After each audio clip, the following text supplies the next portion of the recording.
हृदयामध्ये दीर्घकाळ जपून ठेवावं असं भाषण. आणि आता हृदयाचा कान करून उन्हातानाची पर्वा न करता ज्या क्षणाची आपण वाट पाहत आहात त्या क्षणाला आपण तन मनानं सामोरं जाऊया. टाळ्यांच्या प्रचंड कडकडाटामध्ये तीर्थस्वरूप महाराष्ट्रभूषण डॉक्टर अप्पासाहेब धर्माधिकारी यांचं मनोगत श्रवण करण्यासाठी आपण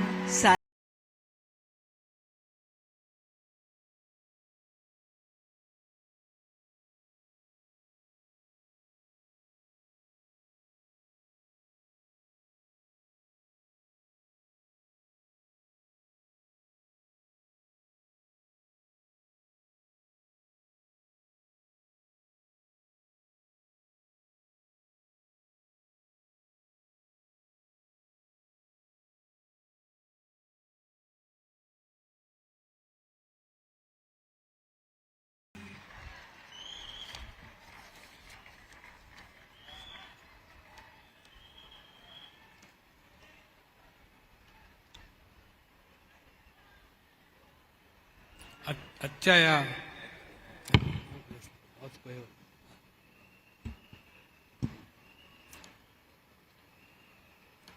या दिव्य भव्य अशा लाखोंनी उपस्थित असलेले श्री बंधू आणि भगिनी,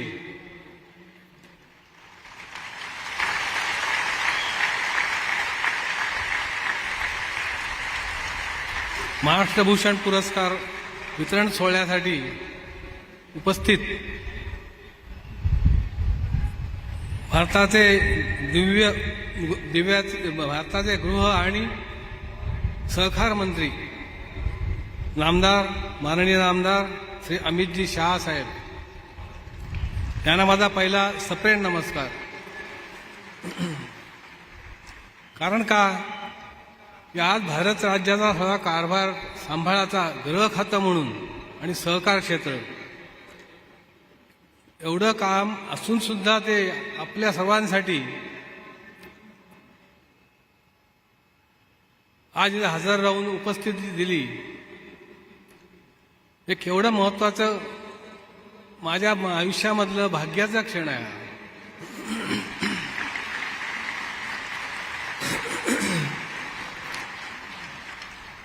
कारण का असं म्हणायचंय की हा पुरस्कार जो आहे, हा पुरस्कार हा मोठाच असतो नेहमी, तो लहान कधीच नसतो. पण तो आज कार्याची दखल घेऊन मला दिला गेला. पण कार्य श्रेष्ठ आहे, कार्याचा हा गौरव आहे. आणि नानासाहेबांनी आज जे कष्ट केले, आपण सर्वांनी जे आज कष्ट करतात आणि ह्याच्या अगोदर पण केलेले आहात, या सगळ्यांचं श्रेय आपल्या सर्वांना जातं.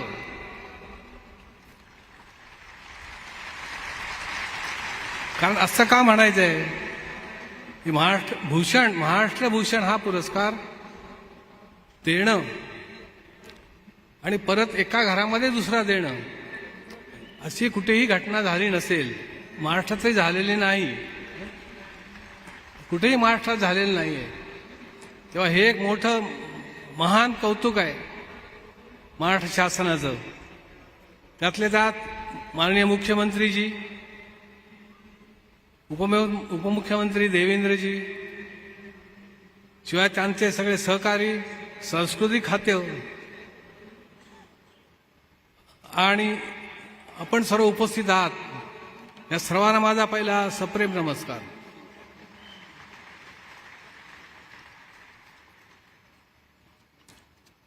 केंद्रीय पंचायत राज राज्यमंत्री श्री नामदार कपिलजी पाटील साहेब, महाराष्ट्र राज्याचे सांस्कृतिक कार्य मंत्री नामदार सुधीर मुनगंटीवारजी, महाराष्ट्र राज्याचे उत्पादन शुल्क मंत्री नामदार शंभूराजजी देसाई, महाराष्ट्र राज्याचे शिक्षण मंत्री नामदार दीपकजी केसरकर, महाराष्ट्र राज्याचे उद्योग मंत्री व रायगड जिल्ह्याचे पालकमंत्री नामदार उदय सामंतजी, महाराष्ट्र राज्याचे सार्वजनिक बांधकाम मंत्री नामदार रवींद्र चव्हाण साहेब, या सर्वांचं मी आभार मानतो इथे हजेरी लावल्याबद्दल किंवा उपस्थित झाल्याबद्दल, आणि त्यांना सप्रेम नमस्कार पण करतो. आता बाकीचे सगळे जे आहेत महाराष्ट्र राज्याचे मुख्य कार्य करणारे पुष्कळ सन्माननीय अतिथी आज उपस्थित आहेत. काही व्ही मंचवर बसलेले आहेत, काही स्टेजवर आपल्या उपस्थित आहेत. शिवाय महत्त्वाचं काय त्याच्यामध्ये की खासदार श्रीरंगा अप्पा बारणे साहेब आहेत, श्री आमदार प्रशांत ठाकूर साहेब आहेत, श्री मनकुमार श्रीवास्तवजी मुख्य सचिव महाराष्ट्र शासन, माननीय श्री सौरभ विजय साहेब प्रधान सचिव सांस्कृतिक कार्य विभाग व सचिनदा धर्माधिकारी व धर्माधिकारी कुटुंबीय, सगळे आम्ही कुटुंबियासहित आपण सर्वांना सप्रेम नमस्कार देत आहे. तसेच उपस्थित सर्व लोकप्रतिनिधी, माननीय खासदार, आमदार, जिल्हाधिकारी, महापालिका आयुक्त, पोलीस आयुक्त व इतर शासकीय अधिकारी आणि आपण सर्व स्त्री सदस्य बंधूंनी यांना परत सप्रेम नमस्कार करतो. आता बघा की ज्या वेळेला नानांनी हे कार्य 1943 सालापासून केलं, त्यावेळेला की पहिले खेडेगावापासून सुरुवात केलं. बरेचसे लोक सांगत होते तुम्ही खेडेगावात नका, शहरामध्ये जा. त्यामुळे शहरामध्ये जाण्याची आवश्यकता नाही आहे.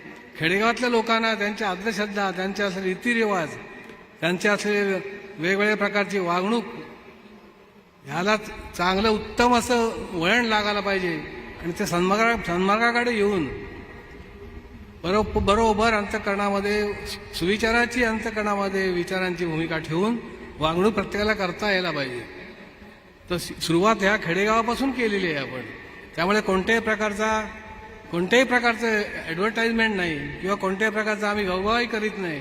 आता महत्त्वाच्या ठिकाणी मी अर्थात जात असतो, पुष्कळ ठिकाणी मी जात नाही की प्रसिद्धी हा विषयापासून मी लांब आहे. प्रसिद्धी मला नको आहे. प्रसिद्धीपासून कोणतंही प्राप्त होत नसतं कधी. याचा अर्थ प्रसिद्धी करायला लागते किंवा जाहिरात करावी लागते. याचा अर्थ ती वस्तू किंवा तो पदार्थ संपत नाही. जाहिरात करणाऱ्याला मला बोलायचं नाही, माफ करा, तसं काही नाही आहे. पण एक सांगतो की जी वस्तू महत्त्वाची आहे तिची ॲडव्हर्टाइजमेंट करण्याची जरूरच काय. आज प्रत्येक मनुष्य माणसाला आवश्यक आहे आणि ही आवश्यकता अशासाठी आहे की मानवता धर्मामध्ये प्रत्येक मनुष्याने उभं राहावं आणि मानवता धर्मात सगळ्यामध्ये श्रेष्ठ आहे. हा मानवता धर्म श्रेष्ठ आहे हा प्रत्येकाच्या अंतःकरणामध्ये रुजू व्हायला पाहिजे, त्याची विचारांची रुजवण व्हायला पाहिजे. तर त्यासाठीच हा आमचा खटाडोबा आहे. ज्या नानासाहेबांनी आजपर्यंत कार्य करत राहिले, आयुष्य असेपर्यंत शेवटपर्यंत 87 वर्षापर्यंत कार्य करत होते. त्याच्यापुढे याच्या अगोदरपासून मी चालू केलेलं आहे, आजपर्यंत मी चालू करणार आहेच. आणि जेवढं आयुष्य असेल, जेवढं जीवात जीव असेल माझ्या, जेवढं श्वासोश्वास अखेरपर्यंत चालेपर्यंत मी हे कार्य चालू ठेवणार आहे. दुसरी गोष्ट माझ्यानंतर उत्तराधिकारी म्हणून सचिनदा धर्माधिकारी सुद्धा आपल्या सर्वांना परिचित आहेत. त्यांनी सुद्धा हे कार्य अखंडपर्यंत करत राहणे आहे. त्याच्या पुढे सुद्धा चालणार आहे. त्यामुळे काय आज मनुष्य गेला पुढे कोण याचा विचार करायची वेळ येतच नाही. कार्य हे चालू राहतं. म्हणून सांगितलं कार्य हे श्रेष्ठ आहे. माणसाचं काय कार्य उत्तम असल्यावर माणसाच्या देहाला सन्मान मिळत असतो. देहाचा सन्मान नसतो. देहाला सन्मान केव्हा मिळतो? जेव्हा कार्य उत्तम त्या देहाकडनं केलं जातं त्याच वेळेला माणसाला सन्मान मिळतो. तसाच हा महाराष्ट्र भूषण पुरस्कार सुद्धा नानांच्या चरणी आणि आपल्या सर्वांच्या समर्पित आहे. का की कार्य हे श्रेष्ठ आहे आणि कार्य श्रेष्ठ आहे म्हणून सन्मान त्या देहाचा केला जातो. यासाठी हा सन्मान असणं म्हणजे याचा अर्थ काय की कोणताही पुरस्कार जो आहे तो उच्चच असतो. तो पद्मभूषण असो, पद्मश्री असो, महाराष्ट्रभूषण असो किंवा आणखीन वेगळ्या प्रकारच्या दर्जाचा उच्च दर्जाचा पुरस्कार असो, हा पुरस्कार सगळ्यामध्ये माझं मत तरी असे श्रेष्ठच आहे. त्याची बरोबरी कधी होत नाही की तो कार्याला श्रेष्ठ होता आज दिलंय त्या पुरस्काराने. हे केवढं महत्त्व आज आहे सांगा मला. महत्त्वाचं काय आहे की आज समाजाचे ऋण आपल्यावर आहेत, देशाचे ऋण आपल्यावर आहेत. मग देशाचे ऋण, आईवडिलांचे ऋण किंवा समाजाचे ऋण करण्यासाठी फेडण्यासाठी आपण काय आज प्राप्त केले, काय आपण सेवा त्यांची केली, हे फार महत्त्वाचं आहे. देशसेवा काय आपली आहे सांगा मला. मग देशसेवा करण्यासाठी काय करावं लागतं, समाजाचे ऋण फेडण्यासाठी, समाजाची सेवा करण्यासाठी काय करावं लागतं, हेच नेहमी आम्ही प्रत्येक वेळा सांगत असतो की हे प्रत्येकाने उभं राहिलं पाहिजे आणि उभं राहून प्रत्येकाने ही सेवा अखंड प्रत्यक्ष करायला पाहिजे. केल्याशिवाय होत नाही, नुसते बोलून नाही होत असते. बघा आता देशाची सेवा करणारे पुढारी मोठमोठे उपस्थित नेते आहेत, आता त्याच क्षेत्रातले आपले उत्तम उत्तम मंत्री महोदय इथे व्यासपीठावर बसलेले आहेत. त्यांची सुद्धा ती देशसेवा सगळ्यामध्ये श्रेष्ठ आहे, काय प्रश्न याचा नाहीये. देशसेवा आहे, देशाबरोबर समाजाची सेवा आहे आणि लोकसेवा सुद्धा करतात. सगळ्या बाजूनी परिपूर्ण कोणत्याही प्रकारचं कमीपणा किंवा कोणत्याही प्रकारचा कमीपणा आपल्याला आणून देत नाहीत किंवा आपल्याला कोणत्याही प्रकारची कमतरता करून देत नाहीत. सर्व सोयी उपलब्ध करतात. याचा अर्थ काय, समाजाची सेवाच आहे ती प्रकारची. ती आहे कशी ती बघा, त्या प्रत्येकाने अंतःकरणामध्ये हा विषय घ्यायला पाहिजे. मग ज्याला नसेल ठीक आहे, राजकारण करायचं नसेल, त्यांनी समाजाची सेवा कशा प्रकारे करावी ते आम्ही शिकू, त्याप्रमाणे प्रत्येकाने चाला. हे चालणं उत्तम आहे सगळ्यामध्ये, कारण समाजसेवा ही सगळ्यामध्ये श्रेष्ठ आहे. मग समाजसेवेसाठीच श्री नानासाहेब धर्माधिकारी प्रतिष्ठान मी उभं केलं. त्या संस्थापक मी आहे का, ते एक आपल्याला उभं राहायला जागा पाहिजे काहीतरी, त्यासाठी हे प्रतिष्ठान मी उभं केलं. आणि ह्या प्रतिष्ठानामार्फत जी जी कार्य होत असतात त्याच्यामध्ये वृक्षारोपण आहे. वृक्षारोपण नुसतं नाही करायचं, वृक्षारोपण का करावं, एक कामनिक स्वरूप अंतःकरणामध्ये त्याची नसावी की वृक्ष हे कसे आहेत, वृक्षापासून आपल्याला काय मिळेल. आणि अशा या अशा वृक्षाचं रोपण आपण केल्यानंतर आपल्याला केवढी आनंदी आणि समाधानी आणि आयुष्य आनंदी जगण्याची, उत्तम जगण्याची त्याच्याकडनं आपल्याला ऊर्जा घेता येते. मग ही ऊर्जा घेण्यासाठी आपण किंवा ही ताकद आपण घेण्यासाठी, हा बोध घेण्यासाठी आपण जरूर वृक्षारोपण करायला पाहिजे. रोपण करणं याचा अर्थ काय, नुसतं रोपण नाही करायचं. वृक्ष लावणं सोपं आहे, लावायचं नंतर बघायचं नाही असं नाही. पण हे लक्षात ठेवायचं त्याच्यामध्ये महत्वाचं की ज्याप्रमाणे आपण झाडं लावायची त्याप्रमाणे प्रत्येकाने झाडं लावावं. आणि प्रत्येकाने झाड लावून आता ह्या पावसाळ्यात सुद्धा उत्कृष्ट महाराष्ट्रामधला सर्वांमध्ये मोठा असा पुरस्कार सोहळा आज आपण पाहतात. आणि तो ह्या माझ्यासाठी प्रत्येकाने नाव घेऊन सांगितलं. मग ह्यासाठी प्रत्येकाने प्रत्येक एकच निश्चय ठेवायचा की पाऊस लागला की प्रत्येक माणसाने 5-5 झाडं लावायला पाहिजे, प्रत्येक ठिकाणी लावावी. 5 झाडं कमीत कमी लावावी, नुसती लावून नाही वाढवावी. त्याला वेळच्या वेळी पाणी घालावं, त्याची निगा राखावी.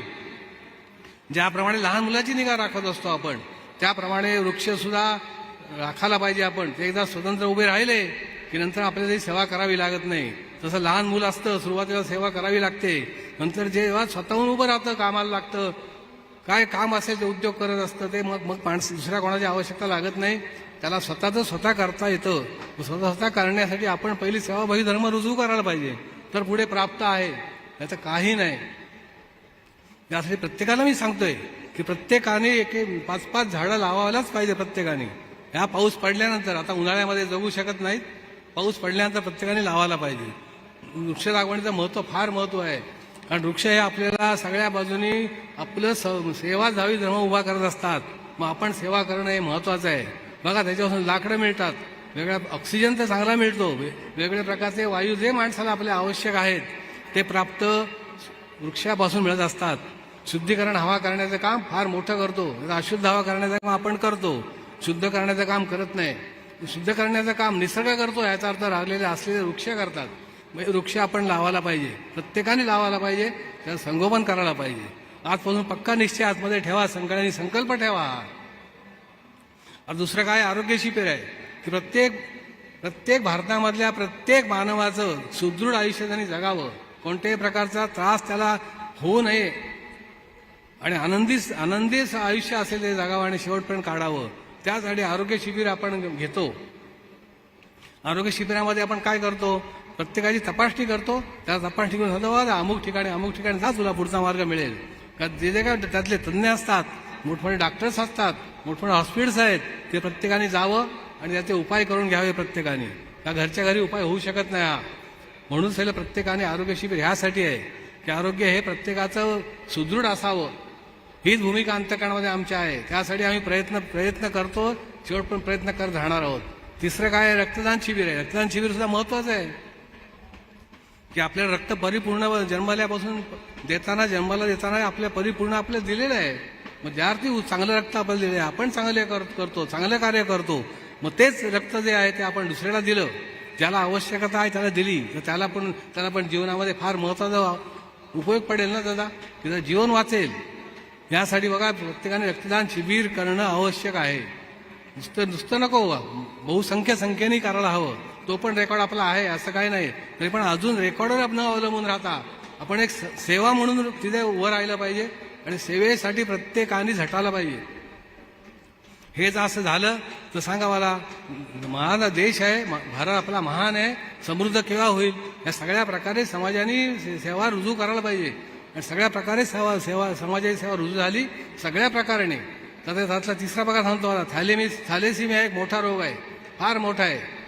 त्याच्यापासून एकदा मुलाला झाला किंवा जो असतो जन्मताच असतो, पण एकदा लहान सुरुवात झाली रक्त कमी पडायला, जसं त्याचं शरीर वाढत जातं तसं शरीराप्रमाणे रक्त सुद्धा वाढावं लागतं.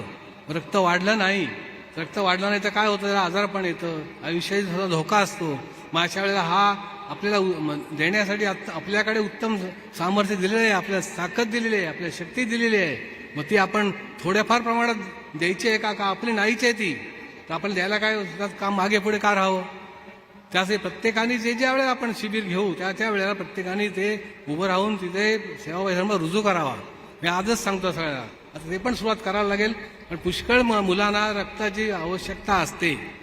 रक्त तयार होत नाही शरीरामध्ये, रक्तपेशी ह्या तयार होतच नाही शरीरामध्ये, ती यंत्रणाच कमी असते. मग अशा वेळेला आपण ती देऊन उभी करता आली पाहिजे. किंवा डॉक्टर लोक आहेत त्यातले मोठमोठे तज्ज्ञ आहेत, चांगले उत्तम तज्ज्ञ आहेत, मुंबईला आहेत, पुण्याला आहेत, सगळ्या बाजूने आहेत. मग त्यांच्याकडे जाऊन आपला काय असेल तर सल्ला घेऊन त्याप्रमाणे प्रत्येकाने आपण करावं. त्यासाठी जे लागणारं हे असतात, स्क्रॅप करतात तोंडातून, आणि त्यासाठी लागणारी जी आपल्याकडेच जी वस्तू आहे ती, मग ती जी आहे ती वस्तू जी आपण दुसऱ्याला देण्यासाठी का कमतरता करावी, आपण द्यायला पाहिजे. ही एक समाजसेवाच आहे. दुसरी गोष्ट म्हणजे अशी की बघा, श्रवणयंत्र वाटप पुष्कळांना ऐकायला येत नाही किंवा ऐकायला कमी येतं किंवा लहानपणापासून ऐकायला येतं पण थोडंफार ऐकायला येतं. मग त्याला कॅपॅसिटी वाढवण्यासाठी यंत्र आहे, यंत्र वाटप आहे, यंत्रावर आपण करायला पाहिजे. यात हे प्रतिष्ठान सगळं कार्य करत असतं. महत्वाचं काय की वाटप होणं आणि प्रत्येकाला त्या ताकदीचं यंत्र मिळणं हे फार महत्वाचं आहे. तिसरं काय, विविध सरकारी दाखले वेगवेगळ्या प्रकारचे, आता ह्याचे पुष्कळ दाखले आहेत. दाखल्यांचे काय पुष्कळ दाखले, जे दाखले आपण देतो ते त्यांना उपयोगी पडतात आयुष्यामध्ये. महत्वाचं आहे ते. सगळेच दाखले असतात, जाती जावाचं जातीवर मिळू शकतो. अर्थात सहकार्य आपल्या रेव्हेन्यू डिपार्टमेंटचं सहकार्य असतं, त्याशिवाय होऊ शकत नाही. ते आपल्याला पण सहकार्य करतात, त्यांचे सुद्धा आपण आभारच मानायला पाहिजेत. कारण त्या एका दाखल्यावर आपण कुठेही कोणत्याही प्रकारचे जे सरकारी यंत्रणा असते किंवा सरकारी जे वेगळ्या प्रकारची सुविधा ठेवलेली असते ते आपण घेऊ शकतो. ते नसेल तर घेऊ शकत नाही. मग ते आपण घ्यायला पाहिजे, प्रत्येकाने घ्यायला पाहिजे. आणि प्रत्येकाने दाखल्यासाठी झटायला पाहिजे आणि दाखले देण्यासाठी सुद्धा एक यंत्रणा उभी आपण करून ठेवलेली आहे.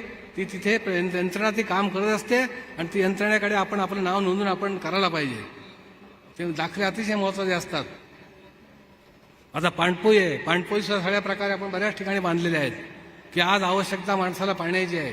पाणी पुष्कळ ठिकाणी नसतं किंवा पुष्कळ ठिकाणी पाणी प्यायला मिळत नाही. पाणी असतं पण ते विकत घ्यावं लागतं आपल्याला. पण विकत देण्यापेक्षा आपण विनामूल्य आपण देतो ना, देतो का नाही बघा, सहज देतो का. तर पाणपोई ठिकठिकाणी आपण बऱ्याच ठिकाणी उभ्या केलेल्या आहेत, अजून आपल्याला करायला पाहिजेत. पण सगळ्या बाजूने आपण मागे येत असतो कारण तेवढा फंड आपल्याकडे नसतो. फंडातून आपण तेवढं प्रतिष्ठानचा फंड जेवढा आहे तेवढंच आपण करत असतो, त्यात बसेल तेवढंच आपण करत असतो. आणखीन काय त्याच्यामध्ये बघा, आता बस थांबे बांधतोय आपण की पुष्कळ उन्हामध्ये पावसामध्ये पॅसेंजर उभे राहतात. पुष्कळ ठिकाणी असे आहेत, पुष्कळ ठिकाणी आपण बस थांबे पण बांधलेले आहेत आणि अजून बस थांबे बांधायला पाहिजे आपल्याला. पण आर्थिकदृष्ट्या कमकुवतपणा आपला असल्यामुळे आपण जेवढं होईल तेवढं आपण करतो, जेवढा फंड जमा असेल तेवढंच करतो. दुसरं महत्वाचं काय बघा, आणखीन मोठमोठे बंधारे आहेत, पाणी अडवा पाणी जिरवा हा शासनाचा एक मोठा उपक्रम आहे. मग तो आपण सर्व मिळून जर केला तर पाणी जिरलं जर तर बोरींना पण पाणी लागेल, आसपासच्या तलावांना पाणी राहील, ह्यातल्या विहिरींना पण पाणी येईल. केवढं महत्व आहे. मग प्रत्येकाने जिथे जिथे आवश्यक ठिकाण आहे तिथे आपण बंधारे बांधून पाणी जिरवलं पाहिजे. कारण हे जिरवणं हे महत्वाचं आहे. कारण पाणी जिरलं तर सगळ्यांना पाण्याची उपलब्धता प्राप्त होईल. कारण आम्ही आता बघा पुन्हा हे करतो, आम्ही वेगळ्या प्रकारची वेगळ्या प्रकारचे उद्योग असतात, पुष्कळ प्रकारचे उद्योग असतात. जसं मार्गदर्शन शिबिर आपण घेतो का, आता कोणीतरी जे काही शिकलेली आहेत मुलं, पुष्कळ अशी शिकलेली तरुण मुलं आहेत पण त्यांना नोकरी नाही, काय काम नाही, परिस्थिती खराब असते.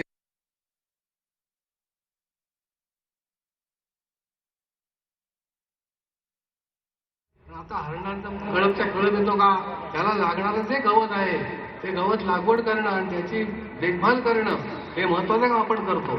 दुसरी गोष्ट म्हणजे अशी की त्याच्यात जे अनावश्यक जे गवत आहे ते खात नाहीत, मग ते काढून त्याचे साफ करून जे आवश्यक आहे तेच त्याला बरोबर शक्ती देऊन वाढवायचं काम आपण करतो.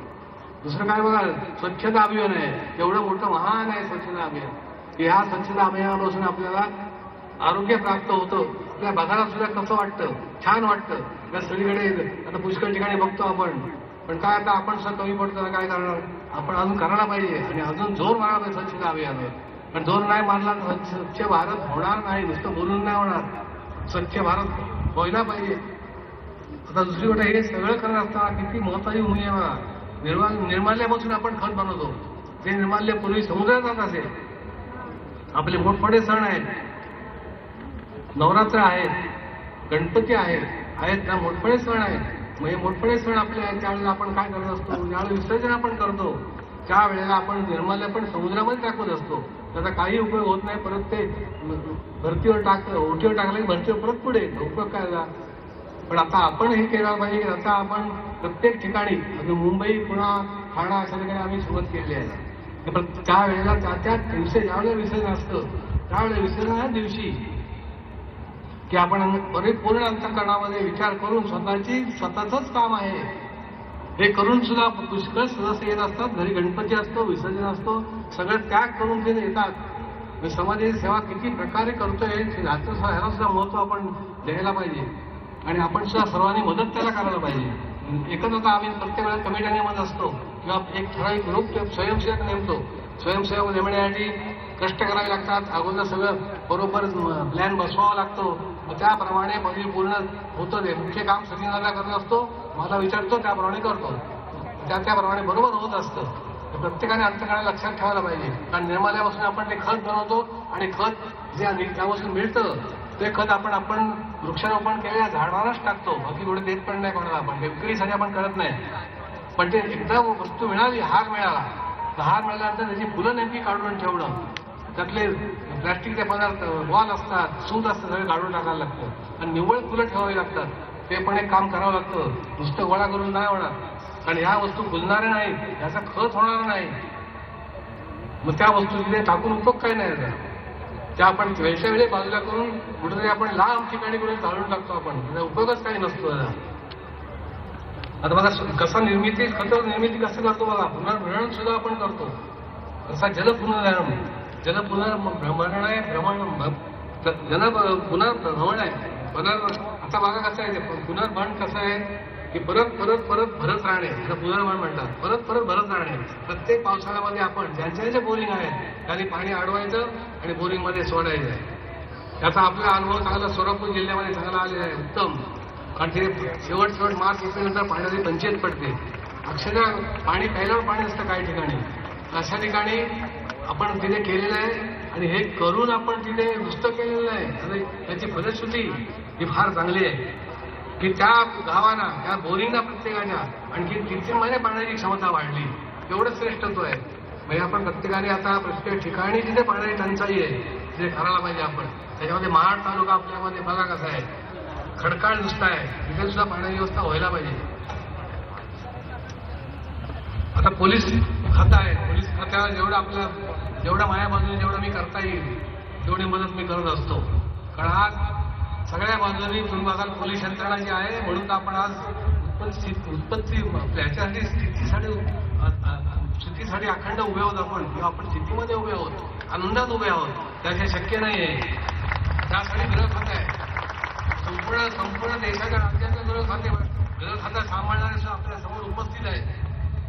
त्याचे सुद्धा आपण आमचा उपकार मानायला पाहिजे. आणि एवढं कार्य करून सुद्धा, आणि शिवाय महाराष्ट्र राज्यामध्ये प्रत्येक राज्यामध्ये प्रत्येक पोलीस यंत्रणा काम करत असते. आता आज सुद्धा बघा प्रत्येक पोलीस यंत्रणेला किती त्रास झाला असेल. थोडा नाही त्रास झाला. उन्हामध्ये उभं राहावं लागतं, ते करावं लागतं, नियोजन बरोबर करावं लागतं. कार्य सोपं नाही ते. यासाठी ते अखंड उपकार आणि अखंड आभार आपण मानायलाच पाहिजे. जेवढी मदत करता येईल तेवढी आपण मदत करायला पाहिजे. आता नैसर्गिक आपदग्रस्त पण असतो, काय वादळ होतो, काय धरणीकंप होतो. मध्ये आता मोठं वादळ झालं तर काही ठिकाणी आमच्या रायगड जिल्ह्यामध्ये लाईटच आला नसता 8 दिवस. तर अशा ठिकाणी आपले सर्व सदस्यांनी संपूर्ण महाराष्ट्रात जेवढं करता येईल तेवढं एबीसी वॉर्डामध्ये आपण केली आणि लाईटची उपलब्धता लवकरात लवकर आपण करून दिली. जे 15 दिवसात काम होणार नाही 3 दिवसात करून दिलं. काही लोकांची समाजाची सेवा झाली नाही आणि समाजसेवेचा रोज आपण अखंड सर्वांनी घ्यायला पाहिजे. आता पुष्कळ ठिकाणी आपण रस्ता असतात, आता धरणीकंप होतो, हे होतं, पुष्कळ ठिकाणी होतं. जेवढं आम्हाला वर्षांतर्फे आम्ही जेवढे पैशाची मदत करता येईल तेवढे आम्ही करतो. ज्या ज्या ठिकाणी अति नुकसान होतं अशा ठिकाणी आपण प्रतिष्ठानतर्फे पैसे मागे धान्य वाटप पण आपण केलं. जसं गव्हर्नमेंट करत असतं त्याच्याप्रमाणे आपण नाही करू शकत, पण थोडंफार. आणि लाईटची उपलब्धता लवकरात लवकर आपण करून दिली. जे 15 दिवसात काम होणार ते 3 दिवसात करून दिलं. म्हणजे लोकांचे समाजाची सेवाच झाली नाही. अशा समाजसेवेचा व्रत आपण अखंड सर्वांनी घ्यायला पाहिजे. आता पुष्कळ ठिकाणी आपदग्रस्त असतात, आता धरणीकंप होतो, हे होतं, पुष्कळ ठिकाणी होतं. जेवढं आम्हाला वर्षांतर्फे आम्ही जेवढी पैशाची मदत करता येईल तेवढे आम्ही करतो. ज्या ज्या ठिकाणी अति नुकसान होतं अशा ठिकाणी आपण प्रतिष्ठानतर्फे पैसे मागे धान्य वाटप पण आपण केलं. जसं गव्हर्नमेंट करत असतं त्याच्याप्रमाणे आपण नाही करू शकत, पण थोडंफार प्रमाणामध्ये आपण करतो. आणखीन वाढवायला पाहिजे हे प्रत्येकाने लक्षात ठेवा. प्रत्येकाने आता महत्वाचं तेवढं काय आहे, सगळं ठीक आहे, ही समाजसेवा झाली. आता अंतःकरणामधली भूमिका जी आपली आहे ही स्वच्छता कधी होणार? ज्या वेगळ्या प्रकारचे विचार आहेत, वेगळ्या प्रकारची व्यस्त माणसाला आहेत, नाना तऱ्हेच्या चमत्कारिक स्वभावाने मनुष्य वागत असतो, तो का वागत असतो याचं कारण काय असेल? प्रत्येकाने अंतःकरणामध्ये याचा शोधबोध घ्यायला पाहिजे आणि मन स्वच्छ करून अंतःकरणामध्ये बघा कसं आहे. त्या मनाची भूमिका ही स्थिर नाही, अस्थिर आहे. आता एक विचार करील, नंतर एक विचार करील. जास्तीत जास्त आपल्या सर्व इंद्रियामध्ये विचार करणारं इंद्रिय असेल तर मन कधी शांत बसत नाही. अहो दिवसा देवळ्या जरी काय कुठल्या घटना घडल्या तरी रात्री स्वप्नामध्ये आपल्याला दाखवतो, मग स्वप्नात सुद्धा शांत झोपून देत नाही आपल्याला. असतं ना असं? म्हणजे अशा अस्थिर मनाला आपण काय करावं? मनाची भूमिका स्थिर होण्यासाठी आपण काय करायला पाहिजे सांगा? किती श्रेष्ठत्व आहे अंतःकरणामध्ये परिपूर्ण स्वच्छता घ्यायला हवी. अहो बाहेर ज्याप्रमाणे आपण बाहेर सगळ्या प्रकारे आपण सुविधा आपण प्राप्त करून देतो किंवा आपल्या स्वतःसाठी आपण सुविधा करत असतो, ऐश्वर्य सगळ्या प्रकारे आपण भोगत असतो, पण अंतःकरणामधलं ऐश्वर्य कोणी केलंय का? का विसरला मनुष्य विसरला का? त्याला अंतःकरणामधलं ऐश्वर्य सुद्धा महत्वाचं आहे. पण अंतःकरणामध्ये ऐश्वर्य केव्हा होईल की आतले जे विषय आहेत, विषयांचे जे विचार आहेत हे विचार जायला पाहिजेत. प्रत्येक माणसाने अंतःकरणामधले विचार आहेत. आता अंतःकरण कसं आहे? अंतःकरण मन, बुद्धी, चित्त, अहंकार हे 5 भागामध्ये आहे. 5 भागाची भूमिका अंतःकरणामध्ये सुविचारामध्ये असेल तर मनुष्य नक्की आत्मिक आनंदामध्ये राहील. आणि आत्मिक आनंदामध्ये राहून सुद्धा प्रत्येकाने अंतरात्म्यावर अवलंबून राहायला पाहिजे. असं राहिलं तर ती भूमिका अंतरात्म्याचे जे सामर्थ्य आहे ते मिळण्यासाठी काय करायला पाहिजे प्रत्येक माणसाने? आता सामर्थ्य मिळण्यासाठी आशीर्वाद घेऊन उपयोग नाही. मी तर पहिल्याहून सांगतो आशीर्वाद हा निष्क्रिय करणार आहे. मनुष्य भ्रमात राहतो की मला आशीर्वाद आहे, मला काय कसली भय नाही. प्रत्येकाने अंतःकरणामध्ये उभं राहायला पाहिजे. करतो विवेकच उभं राहणं, अचूक प्रयत्न करणं, प्रभूशक्ती वाढेल, उत्तम प्रकारे सामर्थ्य मिळेल. का नाही मिळणार? प्रयत्न हे सगळ्यामध्ये श्रेष्ठ आहेत. प्रयत्नासाठी काय करायला पाहिजे? पण जरी आशीर्वाद असला तरी आशीर्वाद असतो सगळ्यांना असं काही नाही आहे, तो प्रश्न नाही. पण प्रत्येकाने आशीर्वाद न राहता प्रत्येकाने आपल्या असलेल्या कर्तव्यभूमिकेकडे उभं राहायला पाहिजे की आपली कर्तव्यभूमिका काय, ज्याला जी दिलेली आहे अर्थात ती प्रत्येकाने अंतःकरणामध्ये विचार करून उभी करायला पाहिजे. तरच प्राप्त आहे. नाही तर नुसती आता सगळ्या बाजूनी ठीक आहे, एवढं कार्य केलं, सगळं प्राप्त आहे. आता कीर्ती सुद्धा प्राप्त झाली का नाही? जगांची कीर्ती मिळाली. आता का युरोपियन युनिव्हर्सिटीने पण सन्मान केला ना का नाही केला? भारत सरकारने सुद्धा सन्मान केला. पण ही कीर्ती आहे. पण कीर्ती अशी सहसा मिळत नसते कधी. कीर्ती मिळण्यासाठी काय करावं लागतं? आता बघा कसा आहे हा की प्रत्यक्ष पाहायला गेलं तर नरदेहाची किंमत कोणाला नाहीये. प्रत्येकाने जे कर्तव्य घेतलं त्या कर्तव्यातच फक्त मनुष्य उभा आहे, बाकी ह्याच्या पश्चात काय? आता बघा धन्य नरदेह हो, धन्य आहे हा, सोपा नाही. धन्य केव्हा आहे सांगतो तुम्हाला नंतर. की कसा आहे तो बघा. आता याची अपूर्वता पाहो. अपूर्व आहे, त्याला सीमा नाही, मर्यादा नाहीत. आता हे जे कार्य करतो आम्ही, आमचं आयुष्य, प्रत्येकाचं आयुष्य कमी पडणार आहे. नरदेव म्हणून जन्माला आलो, पण आमचं आयुष्य आम्हाला असं वाटतं की अजून आयुष्य ह्या कार्यासाठी मिळावं. नाही, पण तसं नाही. परत जरी आलो तरी आम्ही जन्माला आलो तरी परत हेच कार्य आम्हाला मिळावं, हे आम्ही अखंड आजपर्यंत सांगत असतो. का? हे कार्य पुरं होणार नाहीये. हे काम जे आहे प्रत्येक समाजसेवेचं कधीही पूर्ण होणार नाही, कधीच होणार नाही. मग त्यासाठी आपण प्रत्येकाने अपूर्वता कशी आहे ती पहा. आपलं अपूर्व म्हणून अपूर्व आपलं धोरण आहे आणि जन्माला आलेला आपण आहोत. मग हा अपूर्वता आपण कशी प्राप्त करून घ्यायला पाहिजे. अपूर्व म्हणून जे काय आहे, अपूर्व कोण? की पूर्वता नाही त्याला. अपूर्व कोण आहे? एकच अंतरात्मा. प्रत्येकाने आत्मनिर्भर व्हायला पाहिजे ना, तर प्राप्त आहे, नाही नाही. त्यासाठी बाकीचे विचार जे असतात ते बंद करायला पाहिजेत. तर अंतरात्म्यावर अवलंबून राहील. नुसतं बोलून होणार नाही. होईल का? नाही. हे लक्षात ठेवा प्रत्येकाने, की नुसतं बोलून होणार नाहीये. आपण बोलून होत नाही. आपण प्रत्येकाने स्वतः ते करायला पाहिजे की अंतरात्म्याकडे जर आपण अंतरात्म्याकडे जर विचार मागायचे असतील, आपण अंतरात्म्याचे विचार आपल्याला असतील. आता बघा, मागे आपण अभंग वाचला होता एक, गुढीपाडव्या दिवशी आपण घेतलं निरूपण त्याच्यावर. बघा दिलं होतं का नाही? संतांच्या गावी परब्रह्म भांडवल. परब्रह्म भांडवल आहे. संतांच्या गावाला कुठलं भांडवल आहे? परब्रह्म भांडवल आहे. आणि संतांची भूमी आपली महाराष्ट्रभूमी आहे. आणि सगळ्या प्रकारे उत्तम आपण त्यांनी लिहिलेले महत्वाचे जे आहेत ते मनुष्य माणसासाठी लिहिलेले आहेत. मग मनुष्य माणसाने काय करायचं आहे त्याचा अभ्यास आपण प्रत्येकाने करायला पाहिजे. केल्याशिवाय पुढे प्राप्त नाही. त्याने लिहून ठेवले कशासाठी? ते देहरूपाने गेले, पण प्रत्यक्ष कार्यरूपाने जिवंत आहेत. म्हणून कार्य श्रेष्ठ आहे. कार्य का श्रेष्ठ असतं? म्हणून मनुष्य देह हा कार्य हा जन्मापुरता घेऊन आलेला आहे. प्रत्येकाने करायला पाहिजे, म्हणून धन्य आहे तो. आणि दुसरा धन्य आहे तो धन्यच आहे. परब्रह्म धन्यच आहे. अंतरात्मा धन्यच आहे. काय वेगळा नाहीच आहे. त्याच्यासारखा दुसरा कोण नाही आहे. एकच सामर्थ्य आहे त्याच्यात. त्याला पर्याय पण दुसरा नाही आहे. एक कार्य केलं दुसरा मनुष्य उभा असतो. आणि ह्याला कोणत्याही प्रकारची स्पर्धा नाही. आणि त्याला पर्याय पण नाही आहे. आणि स्पर्धे पण कोणी त्याचा नाही आहे. एवढा अंतरात्मा श्रेष्ठ आहे. म्हणून नेहमी बघा मोदीजी पण सांगत असतात की प्रत्येकाने आत्मनिर्भर राहावं. का? याचं कारण, आत्मनिर्भर राहिलं तर माणसाला चांगले गुण येणार आहेत. अन्यथा चांगले गुण माणसाला येणार नाहीत. आत्मनिर्भर राहण्यासाठी, आत्म्यावर अवलंबून राहण्यासाठी आपण वेगळ्या प्रकारचे जे विचार आहेत ते मनाला वेगळ्या प्रकारची टोचणी असते. सगळ्या प्रकारची मनाला संशयाची असते, चिंतेची असते, भीतीची असते, मान सन्मानाची असते, अभिमानाची असते. सगळे प्रकार असतात. मग सगळ्या माणसाने त्याग करायला पाहिजे. घ्यायचा आहे नरदेवाला सगळं सामर्थ्य द्यायचं आहे आणि सगळ्या प्रकारे मान सन्मान त्याला त्यांनी घ्यायचं आहे.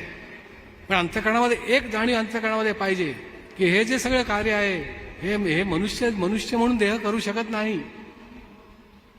देहाला देणारे विचार जे आहेत, देहाला देणारा सामर्थ्य जे आहे ते आतच बसलेलं आहे. हे बऱ्याच जणांना अंतःकरणामध्ये जाणीव याची नाही आहे. अर्थात प्रत्येक धर्मामध्ये प्रत्येक ह्याच्यामध्ये वेगळी नावं असतील, पण सामर्थ्य शेवट एकच आहे, वेगळं नाही. नावं अनेक असतात, त्याच्याप्रमाणे त्याचे नाव आहेत, ठीक आहे.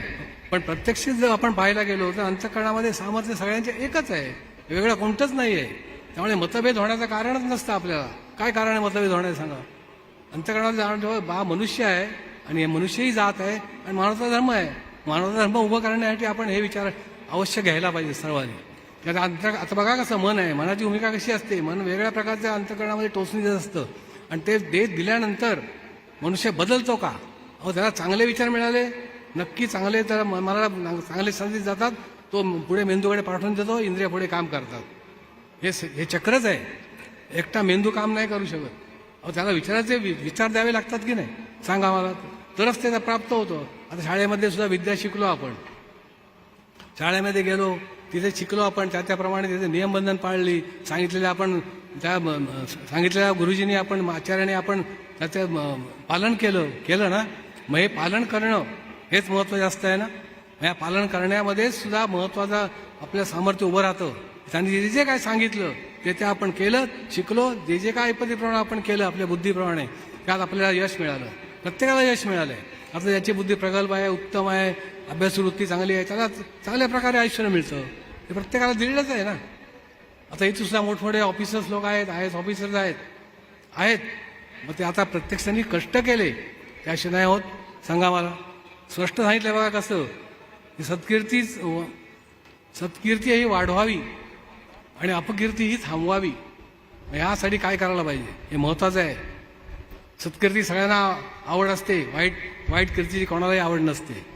मग वाईट कीर्तीची आवड नसते, मग त्यांनी काय करायला पाहिजे?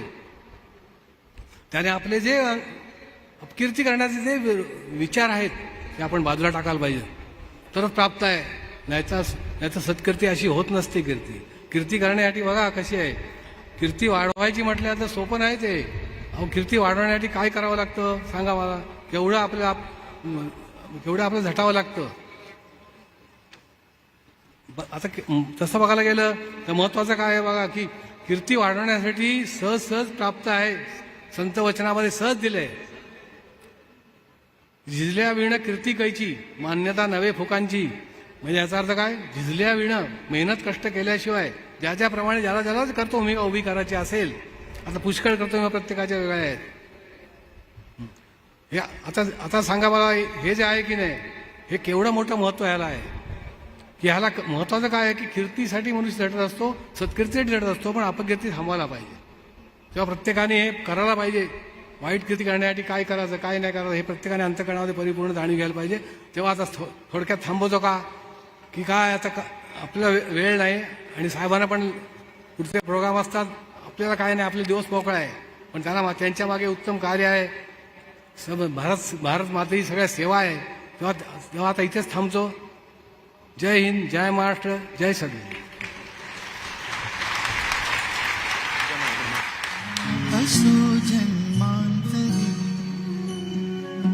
श्री समर्थ सद्गुरूंचे शब्द अंतःकरणात कोरून ठेवणाऱ्या या डोळस भक्तीनं भारलेल्या संपूर्ण जनसमुदायाला मी अभिवादन करते. पुढे महाराष्ट्राचे सन्माननीय उद्योग मंत्री आणि रायगडचे पालकमंत्री उदय सामंत आता आभार प्रदर्शन करतील. नंतर मंडळी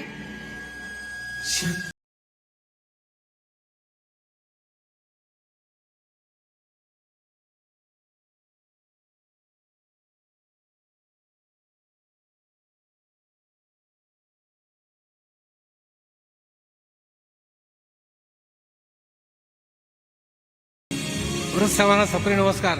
माझं एक महत्वाचं काम आहे की मला असं वाटतं की आज महाराष्ट्र भूषण पुरस्काराचे मानधन 25 लाख रुपये दिलेले आहे. ते मी सर्वांच्या समक्ष, आपल्या सर्वांच्या समक्ष उपस्थित सन्मानी अतिथी देणे आपल्या समक्ष मी महाराष्ट्र शासनाच्या मुख्यमंत्री सहायता जिल्हा देत आहे.